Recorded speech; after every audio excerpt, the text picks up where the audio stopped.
Chers amis, bonsoir. Je suis très heureux de vous retrouver sur notre rubrique après ces quelques semaines d'absence. J'espère que vous allez tous bien. Et si on en parlait, c'est la rubrique qui passe tous les vendredis à 19 h sur la chaîne YouTube de l'Église évangélique de Réveil de Villeurbanne. Je vous propose ce soir au menu des infos de l'Église, oui, quelques informations concernant notre vie d'Église. Ensuite, vous allez avoir les salutations de quelques membres, les vœux d'anniversaire pour quelques-uns et un court temps de réflexion sur deux sujets qui pourraient alimenter notre temps de prière. Je vous dis à tout de suite.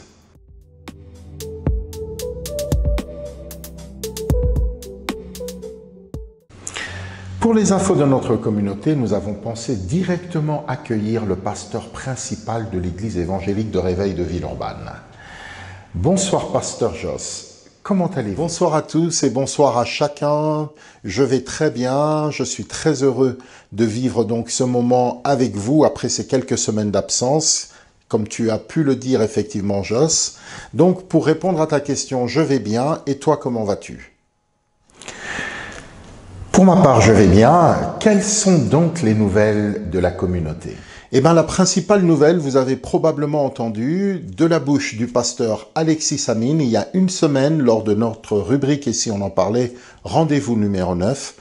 La principale nouvelle, c'est l'implantation de l'église XLS. Pour ceux qui ne le savent pas, vous pouvez consulter le rendez-vous 9 de notre rubrique, et si on en parlait. Alors, pour répondre à cette question, je dirais que globalement, tout le monde va bien. Il y a quelques bobos par-ci, par-là, mais d'une manière générale, les membres de la communauté vont bien. Et l'une de nos caractéristiques, c'est la communion fraternelle. Oui, notre vision annonce que nous sommes une église unie qui adore et annonce Jésus-Christ au cœur de la ville. Oui, mais avec les consignes et les recommandations des autorités, il nous est absolument difficile de pouvoir vivre cette communion fraternelle en présentiel. Pasteur Joss, est-ce que ceci a une implication particulière? Autrement dit, qu'avez-vous donc décidé? Eh bien, quelques membres du conseil d'église et des responsables d'activités se sont réunis donc ici même au 14 rue Richelieu à Villeurbanne, donc le samedi 6 juin, pour examiner un petit peu ensemble, réfléchir, prier et voir quelles sont les dispositions possibles pour que le culte en présentiel puisse être à nouveau réalisable. Eh bien, nous sommes arrivés par un vote à main levée à la décision de poursuivre, pour l'instant, de poursuivre nos cultes sur la toile. Bien entendu, nous sommes très sensibles parce que conscients que plusieurs membres de notre communauté souffrent de cette absence de fraternité et surtout de se retrouver dans un lieu pour vivre le culte. Nous voulons vous dire encore une fois combien nous sommes sensibles à ça et nous vous encourageons à poursuivre pour l'instant dans la prière, mais aussi dans les échanges entre membres de la communauté. Vous pouvez vous accueillir les uns les autres, vous pouvez vous visiter les uns les autres, toujours en respectant les gestes barrières. Et nous vous encourageons à le faire. Acceptez que pour l'instant, nous ne puissions pas nous réunir en présentiel dans notre temple. Pouvez-vous nous donner d'autres nouvelles, s'il vous plaît? Eh bien, comme autre nouvelle, je pourrais dire que le conseil pastoral va bientôt se réunir et puis notre assemblée générale est prévue pour le 25 juin. Vous avez probablement ou même certainement reçu votre convocation. Cette assemblée générale se passera à huis clos. Consultez bien tous les documents qui vous ont été envoyés. Tout de suite, les salutations des membres. Bonjour Église, bonjour à chacun et à chacune. Je fais cette petite vidéo pour vous redonner mes nouvelles puisque je suis rentrée en Allemagne, je suis bien arrivée pour finir l'année scolaire, passer les derniers examens. Donc je suis là pour encore 2 petits mois avant de pouvoir rentrer en France. Tout s'est bien passé. J'espère que vous vous portez bien. En tout cas, je pense beaucoup à chacun, à chacune. Il me tarde de pouvoir vous revoir voilà, vraiment physiquement. Je pense que ça va être un grand moment. En attendant, je suis quand même content de pouvoir vivre ces moments que nous avons au travers des cultes, des différents rendez-vous. Et j'en profite vraiment pour remercier toutes les équipes qui travaillent derrière, l'équipe de louanges, toutes les personnes qui sont derrière la technique. Vraiment, vous faites un super travail, soyez encouragés. Voilà, en attendant, j'espère que vous vous portez bien et je vous embrasse en espérant à très bientôt. Bonjour Église, c'est Yann. Je me permets de faire cette vidéo pour vous donner mes nouvelles. Alors je vais bien. J'ai passé le confinement avec la famille. Ce fut un plaisir de vivre chaque culte avec vous en ligne. Et j'espère vous revoir très vite. Au revoir. Et c'est maintenant le moment de souhaiter un très heureux anniversaire à nos bien-aimés. Je vais les citer pour certains. C'est aujourd'hui même, pour d'autres c'est déjà passé, et pour d'autres encore, l'anniversaire est à venir. Que le Seigneur vous bénisse abondamment. Alors je cite un joyeux, un très heureux anniversaire à Placidia, Aude, Marie-Louise, à Benjamin, à Aurore et Alain, à Marie-Thérèse, à Mildred, à Marie-Christine, Brigitte, à Saint-Cyr et Sanella. Que le Seigneur vous comble de ses grâces. Très heureux anniversaire. Je voudrais vous poser une autre question, mais permettez-moi de lire ce que vous avez écrit sur un de vos textes. En se basant sur l'enseignement que notre Seigneur donne à ses disciples, la prière est certainement une belle expression de notre relation avec Dieu, un formidable moyen qu'il nous donne de communiquer avec lui. Dans le modèle de prière donné par Jésus, qui se trouve dans l'évangile de Luc au chapitre 11, ou encore dans l'évangile de Matthieu au chapitre 6, il commence ce moment d'échange par dire « Notre Père ». Ceci implique une certaine proximité, mais cela peut représenter un véritable problème pour plusieurs parmi nous, car l'image d'une relation entre fils et père peut être tout simplement biaisée par celle qui existe avec son père biologique. Pourquoi écrivez-vous ceci ? Il me semble que si Jésus-Christ utilise le terme « Abba », qui voudrait dire « Père », c'est pour nous encourager à nous approcher de lui en toute liberté et avec beaucoup d'authenticité. C'est aussi pour nous dire qu'il nous accueille, quelles que soient nos erreurs, nos limites, nos défauts. Soyons authentiques et approchons-nous de lui. Dieu est un Père qui ne néglige jamais ses enfants et dont le nom est sanctifié, c'est-à-dire mis à part. Autrement dit, son nom n'est pas à prendre aussi à la légère et à prononcer comme un point d'exclamation. Et cette prière, finalement, c'est simplement parler à Dieu.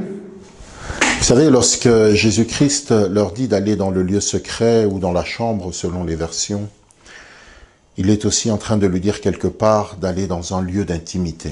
Ceux qui prient dans les rues sont vus et entendus par d'autres.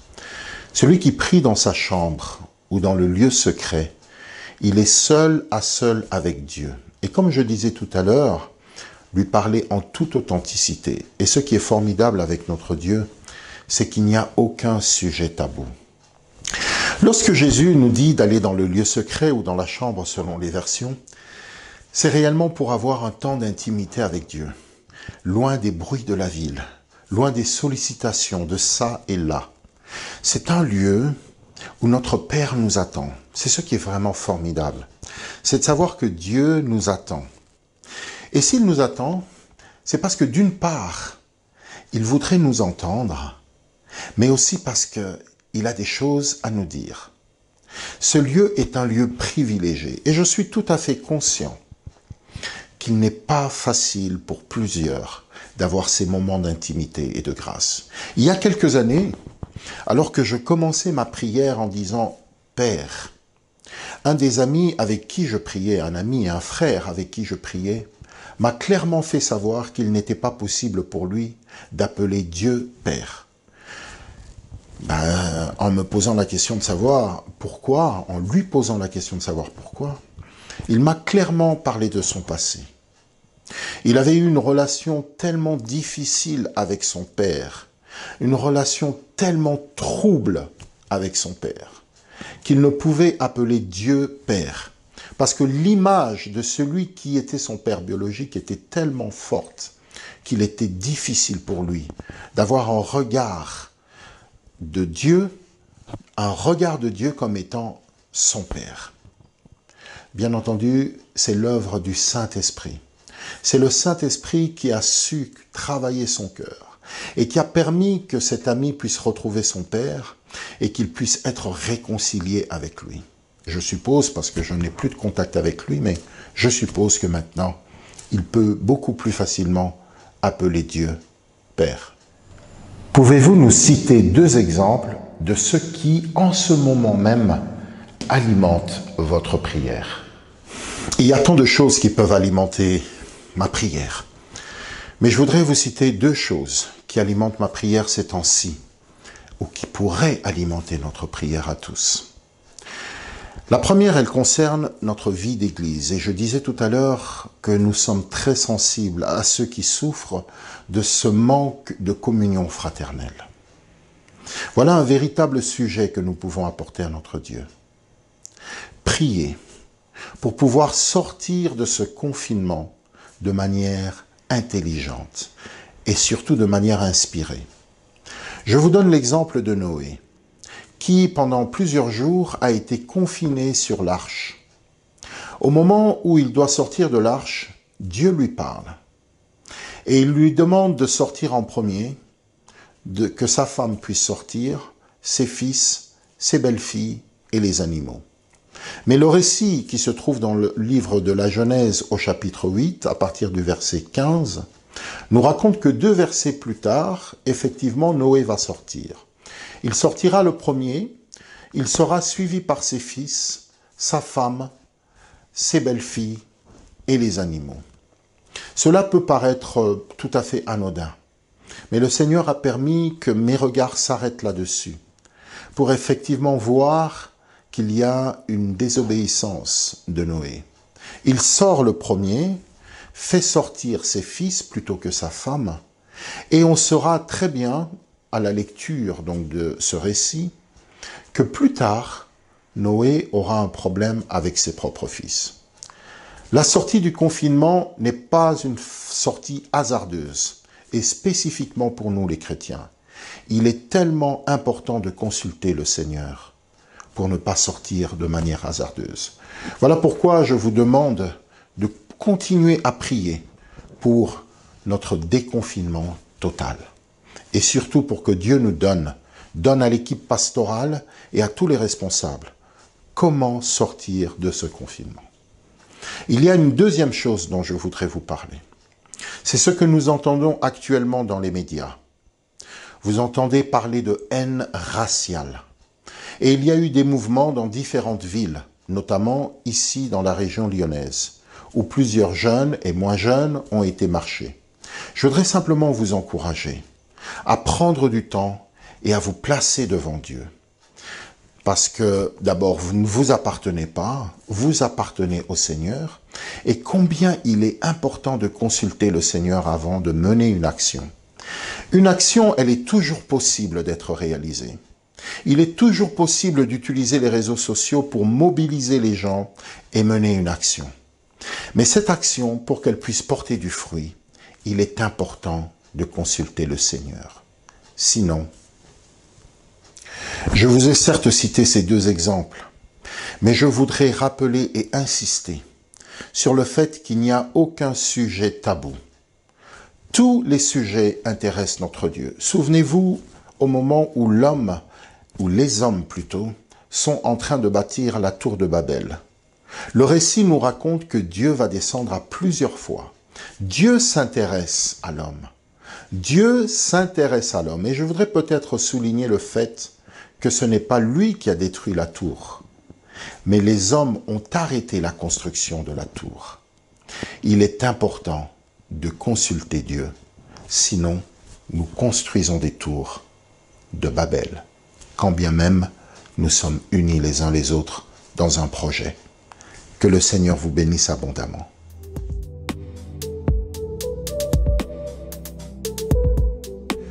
Juste avant de vous inviter à la prière, permettez-moi de vous présenter un livre qui est un témoignage d'un homme intelligent, sportif, ingénieur en informatique et qui va découvrir le Seigneur.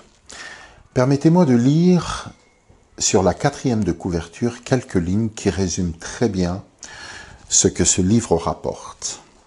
Avec une rigueur intellectuelle exceptionnelle, une authenticité remarquable et un humour pétillant, il emmène le lecteur dans ses propres questionnements et ses surprenantes découvertes.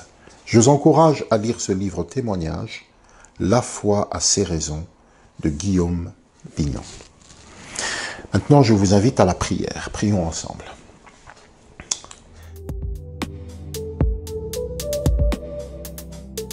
Seigneur, il n'y a rien de nos vies qui soit caché devant toi. Et notre désir n'est pas de te cacher quoi que ce soit.